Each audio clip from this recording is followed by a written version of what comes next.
Um, Hello, hey, thank you all for coming to this event. We're kind of excited to talk about some of the research that we've been doing for over the last 8 months or so. And what's been kind of interesting about it is me and one of the co-workers at Quadrant, Robert Nunley, started working on this about 8 months ago, and we haven't been able to really talk about it up until now because we've been going through a patent process, and lawyers don't like it when you talk about things that you're trying to patent.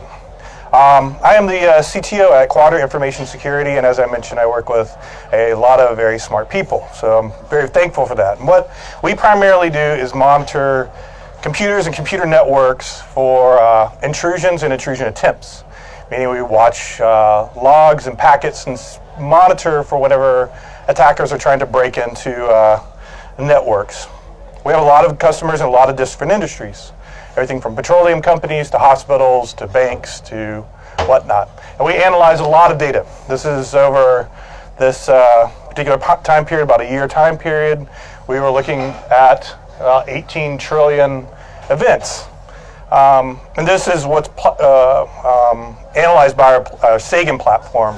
We have a log analysis engine that basically takes logs in from your Windows servers and Cisco routers and whatnot and analyzes them for possible threats. And then that information goes to our security operations center, which is manned 24/7 by a lot more smart people. Out of that big number in that time, this is how many critical threats that we saw. So about 2,350 or so critical threats that we saw were involving an intrusion, a serious intrusion attempt, or a post-compromise. That is, somebody has already actually broken in to the network. So if you look at it, we're analyzing about 8 billion events that we analyze. One critical event comes out of it. And this is roughly between May 2015 and May 2016. So there's one thing that we can be certain in this big number of events. There are some parts of this number that should be included that are still in the weeds, that are threats that are actively trying to evade packet analysis and log analysis. We already make it kind of difficult for these people, or at least we try to. And the guys that are typically doing these type of attacks who use techniques to evade detection techniques are known as advanced persistent threats. And these guys have time on their hands. They're going to be attacking your network. I like to say that's right up front. Basically, my point is what I'm going to be talking about in this talk is some of the techniques that we're using to hopefully detect and mitigate some of these risks. But so that we're on the same page, they're going to attack your network, regardless if we're in there or not. So, and these are the kind of the attackers that you need to worry about. These guys are targeting your network. So, for instance, if you work at a hospital, they are going to be the ones who are, looking at hospitals. It might be a state-sponsored organization. It could be a criminal gang looking for gain access to you. They are directly targeting you, and they have time on their hands. Most organizations that we find can't secure themselves against non-advanced actors. That is, people who are just doing drive-by attacks or doing mass spear phishing campaigns and whatnot. They can't protect themselves against that. So protecting yourself against an advanced threat becomes a lot more daunting.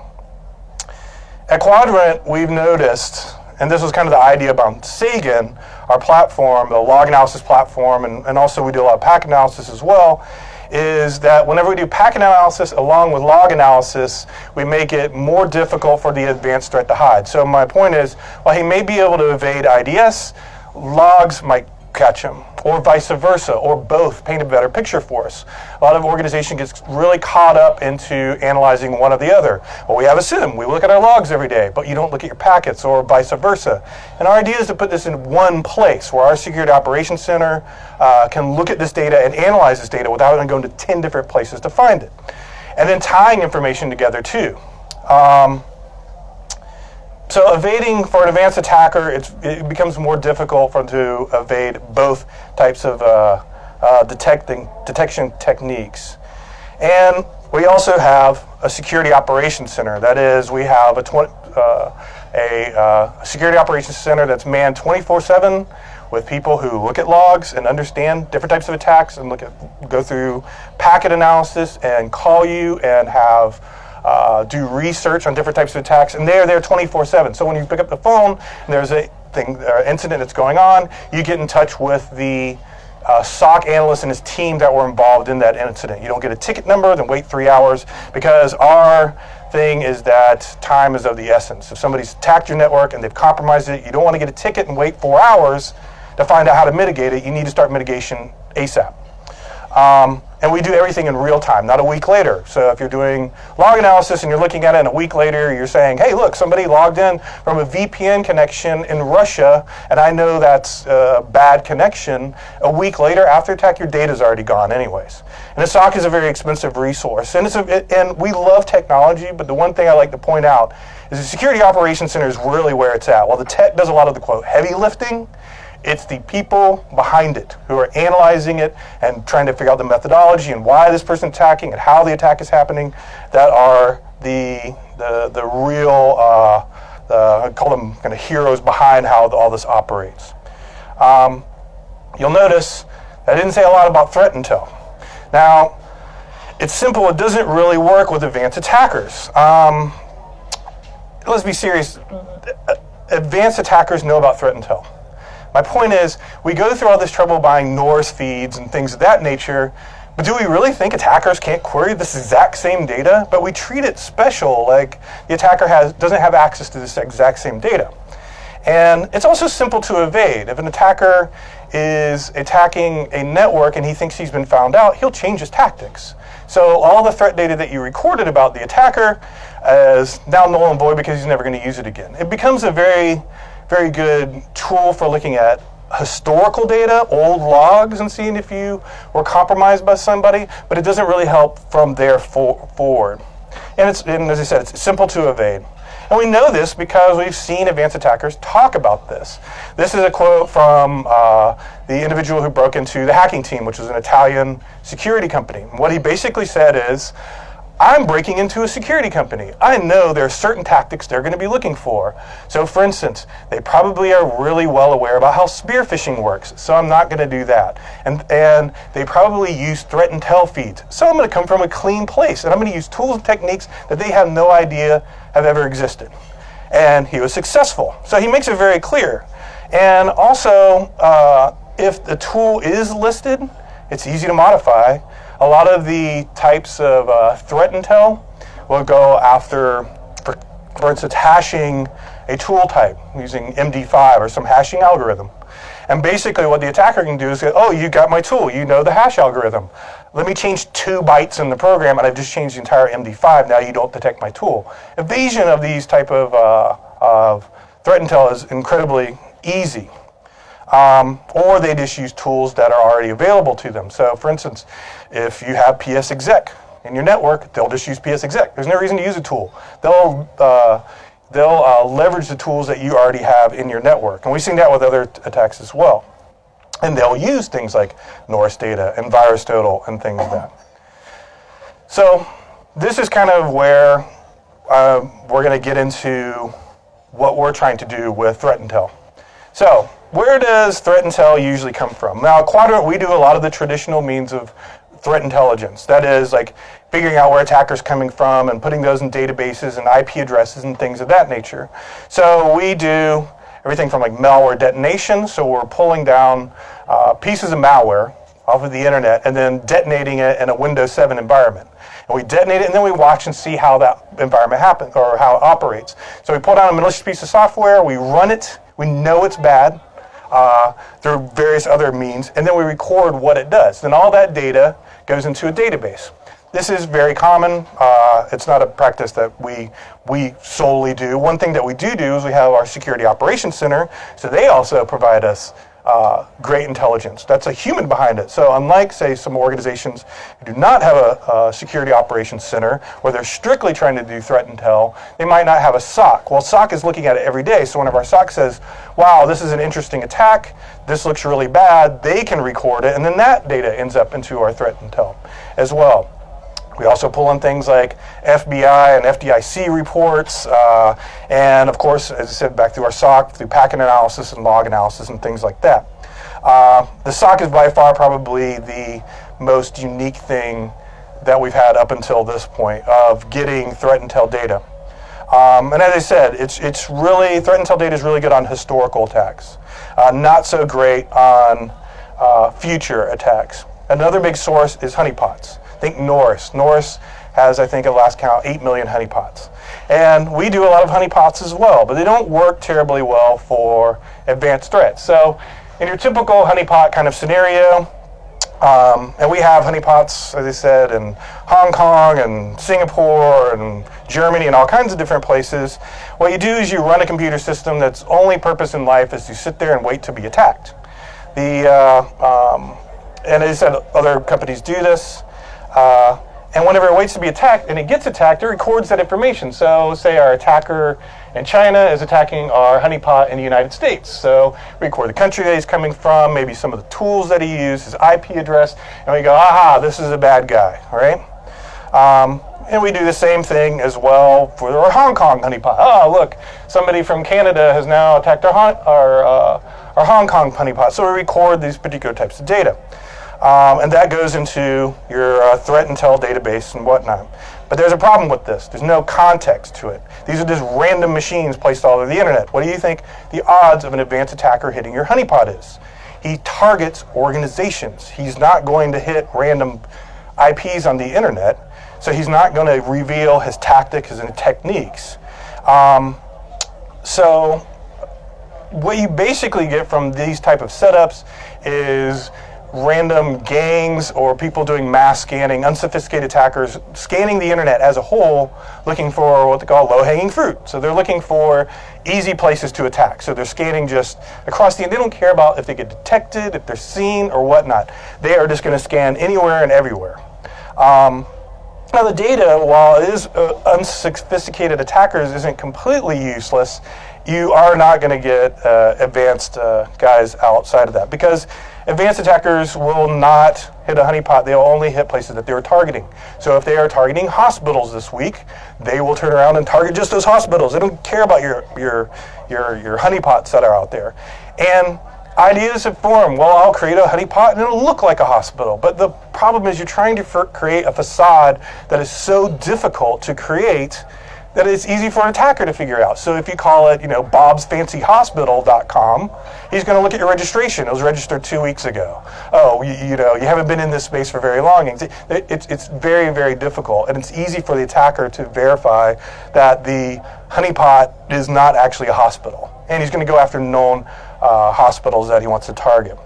So obviously, since there's no context, they're not going to target. So you won't get to, they won't use their tools on it. You won't get any of that information. So right now, this is a quote from Robert Nunley helped me with the research on this project, and is actually the other person listed on the provisional patent that we've done.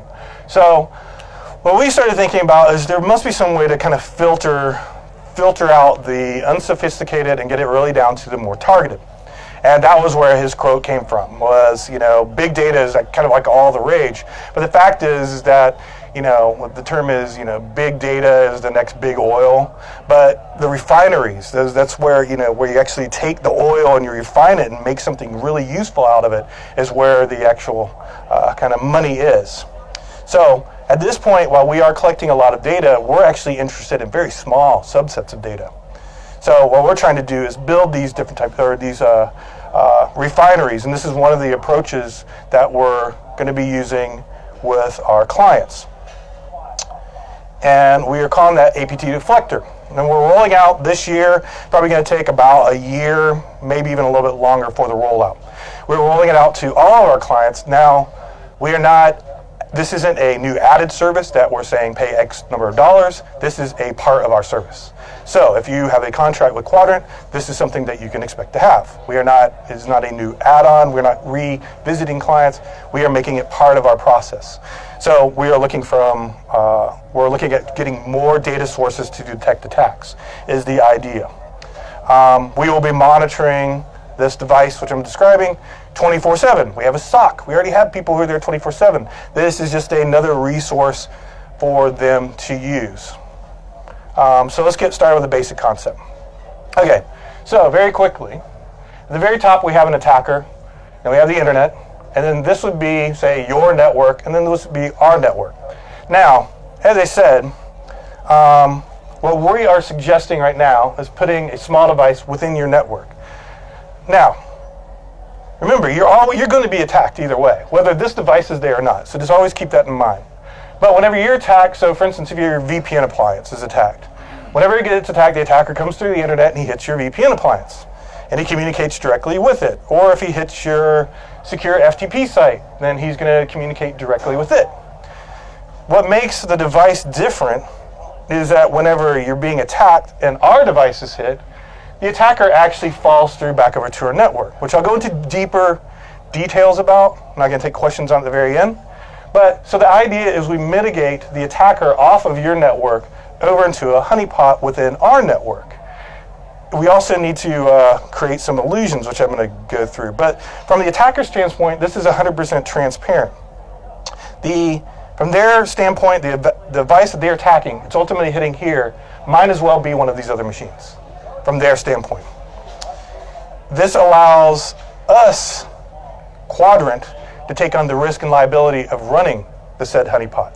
What we want is the context of having a device in your network. Again, if this is a hospital or petroleum company or whatever it might be, having this device gives me context. So when the attacker comes to attack it, he looks through and he says, okay, all these things are owned by XYZ company. This device, therefore, is owned by XYZ company. But what he doesn't know is transparently transferred to our honeypot. But it actually is a little bit more complex than that. It's not quite that easy. So what we do is whenever he attacks, we don't want any basically jackass attacking this thing, because there's a lot of them on the internet.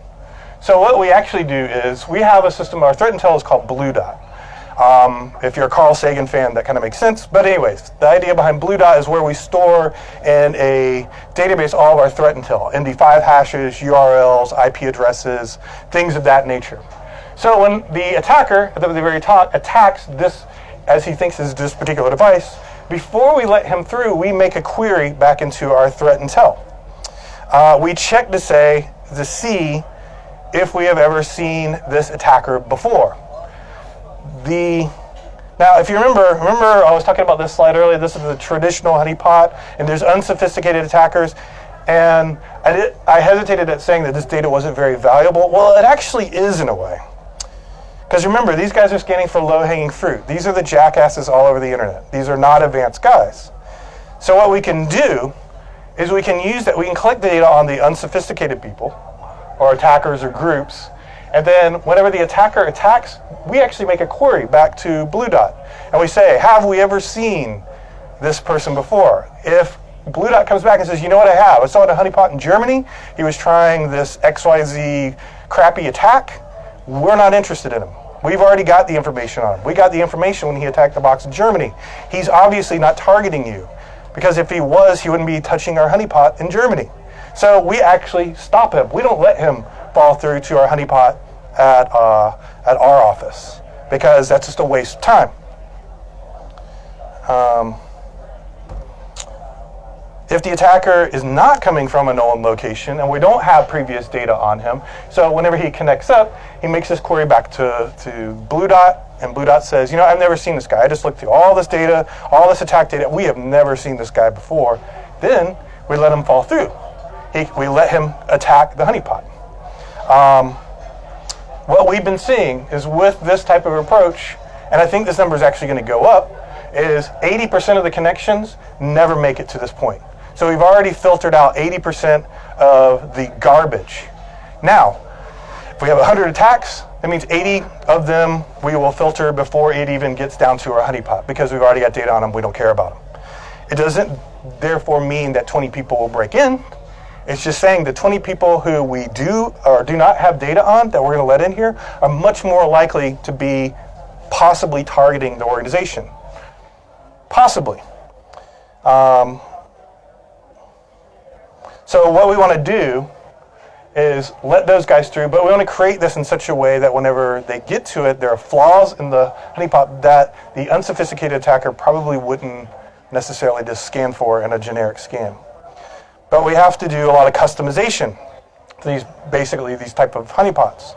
So if we are going to build a honeypot for a hospital, it looking like a SCADA system probably isn't very smart. We need it to look like something that would reside in the hospital. So for instance, there's a piece of software called OpenEMR.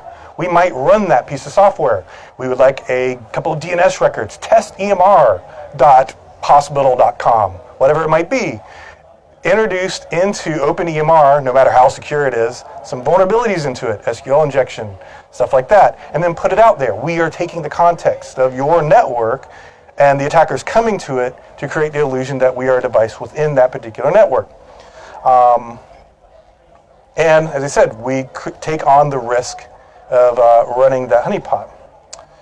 And we do a lot to create the illusion for the attacker. This sounds all very simple, but the fact is once the attacker breaks in, one of the first things that he's going to do is take a look around. So if we have this honeypot, and he thinks he's broken into XYZ bank, and he looks around and there's not a network and he's only on a single machine, he's going to immediately say, this looks fishy, this is a honeypot. So we have to create an illusion. And details are very important at this level. So a single hosted honeypot doesn't really work. So let's look into this a little bit. So the systems over here, this is the Quadrant host system. This is like a virtual pod. When I say virtual pod, this is where your honeypot, your honey network provider and router, and how it connects over happens, which I'll go into a bit more detail. And this is actually where it gets fun, because we go through quite a bit of effort. So when the attacker attacks the device in your network, we actually, between the device and the router in your pod, create a layer 2 VPN. For technical reasons, whenever we let him in here, we need for him to believe that he's still in your network. So basically, think about this. We allow him to break into a computer at Quadrant. If he looks out and says, where is my traffic exiting from? And it says Quadrant Information Security. Again, he's going to say, the jig is up. I know I'm not at XYZ Bank. I'm now sitting in Quadrant Information Security Network. So we actually have to route the traffic back. So whenever he's broken into XYZ Bank and he says, what is my IP address? It will come back as your IP address. We are trying to create the illusion that he is actually in your network. So when the traffic exits, it'll say, yes, this is the bank. So also, even a more technical level, but the idea between the layer 2 VPN is TTLs don't degrade, stuff like that. It's all one hop. We create this really elaborate illusion out of it. So from his standpoint, he is in your network. But we actually have to go a little bit further than that. Again, once he breaks in, if we only have the one honeypot, he's going to turn around and say, well, I would expect to see web servers and mail servers and SQL servers and domain controllers and all kinds of fun. So we actually have another machine that's in the pod, which we call the virtual honeynet provider. What it basically does is, and we can build these off of nmap scans and change IP addresses and whatnot, but the idea is that whenever he says, I want to scan the network, we provide a virtual network for him. So when he says, ping the mail server, we can go, oh, the mail server's right here, you're pinging it. Oh, you want to connect to port 25? Here's a banner. The reason that we do this is because we need him to upload his tools and share his techniques without him knowing it. If he comes onto the machine and realizes that there's no SQL servers, there's no web servers, there's nothing around, then he's simply going to disconnect. So we actually give him that. This network is, of course, all artificial at this standpoint. We can actually, back on the customization thing, whenever we go into an organization, if we say they're a medium-sized organization, they seem to have 10 to 20 web servers and 6 or 7 SQL servers and 10 mail servers, we want to create a network in our virtual pod similar to what you have, so that when the attacker looks, it'll look fairly similar from the outside as he would expect to see from the inside. That's actually working a lot with the client. And of course, while all this is happening, we are taking data outside of this. So we are collecting screenshots and movies of the attacker's session so we can analyze the techniques that he's using, the commands that he's running, stuff like that, and build kind of a profile on it. I've often joked that if you had me and Adam, and he said, somebody came to us with a task, and they said, oh, I want you to connect to a Unix machine and perform this task. If you hand it to Adam and you hand it to me, I'm going to use different techniques than Adam. Well, I'll go accomplish the same goal, but I'll use ls-la, and he'll use ls-lat. It'll be like little differences, but you can build profiles off of this type of information. Of course, we our sensors out in the field, we do a thing called full packet capture, which means we run think of like a security recording or loop tape, where it's recording every packet that comes in and out of your network. We'll obviously be doing that here. So every packet that comes in through the device and enters into this virtual pod, we record. So we have PCAPs of it, so that after we're all said and done, we can hand you PCAPs, screenshots, and then, of course, where we do a lot with logs. So we collect logs from all the different devices in there. So we're collecting a lot of data. But now remember,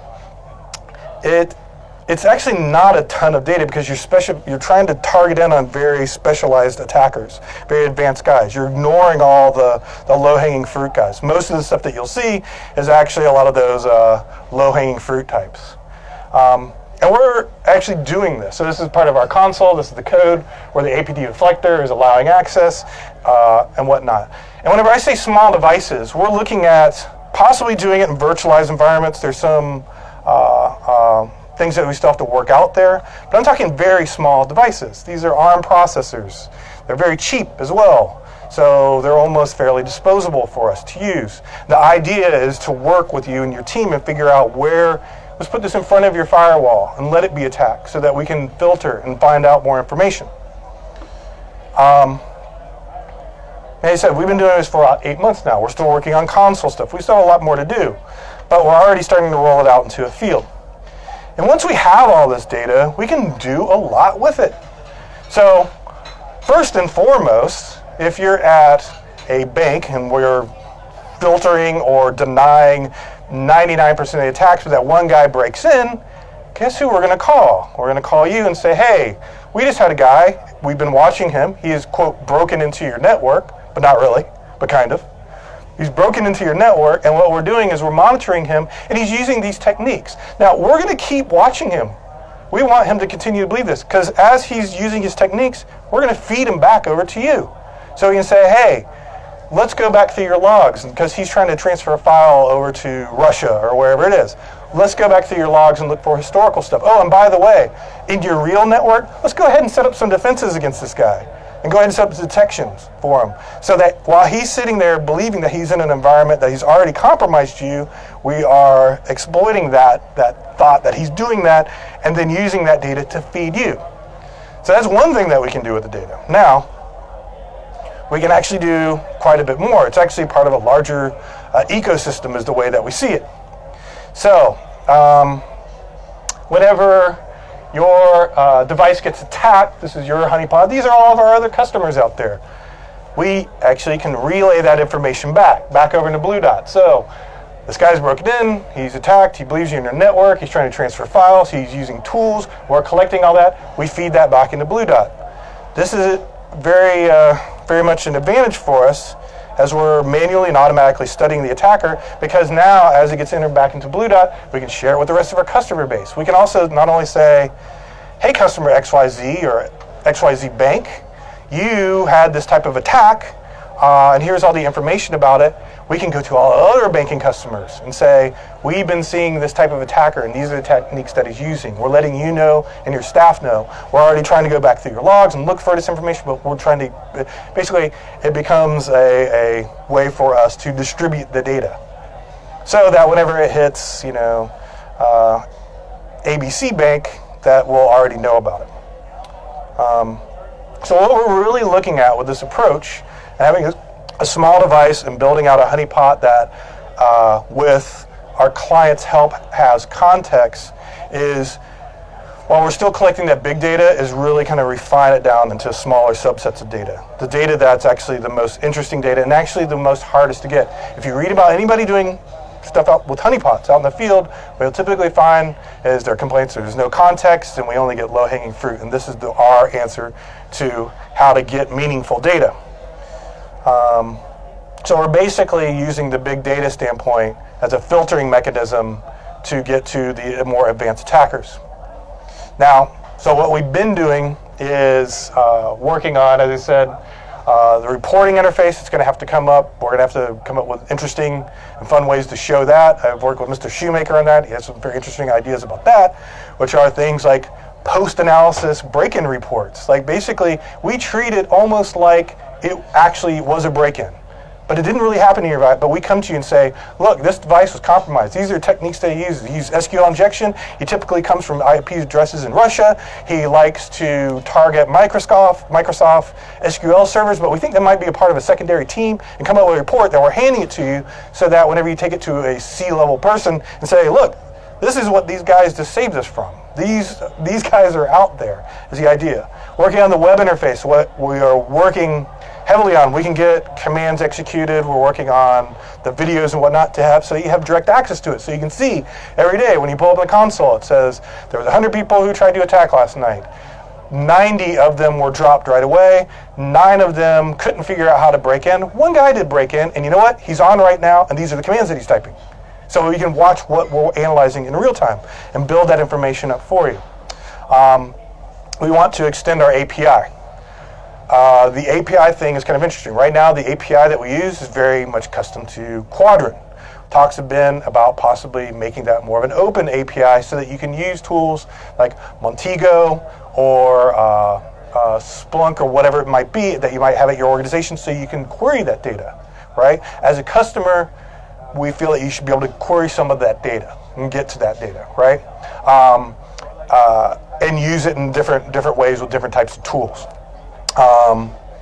And one other thing too is whenever we do this type of thing, we're also buying time. If the attacker's not actually attacking your network and he's stuck in this virtualized environment, then he's spending less time actually attacking your real assets. I should point that out as well. So the takeaways from this is that you're going to get attacked either way. It doesn't matter if the deflector's in there or not. This is just a means of gathering that threat intel. Attackers know about threat intel. I don't know why we joke like they're, or why we talk like they don't. Attackers use different types of threat intel just as we do. We buy time. So getting the attacker out of your network and stop attacking your network so that he believes that he's in something that he's already post-compromised, he's going to spend way less time, but we can relay that data to you. And it allows you to protect your network. The data that the attacker unwittingly is supplying allows you to protect your network. We distribute it, and as I said, we are looking at, we're using it as a filtering mechanism and possibly opening up the API. The side point on the API thing, the way that we look at it, if you query the API, we are getting data. You understand what I mean? So if you come to us and if down the road, and this is something that would be way down the road, if we open up the API and we say, okay, you can use it with Montego, and then you come through and query stuff, we are going to take that data that you're querying and use that for our threat intelligence. Does that make sense? Because your queries, your questions are data by themselves. And that's basically the takeaways that we have.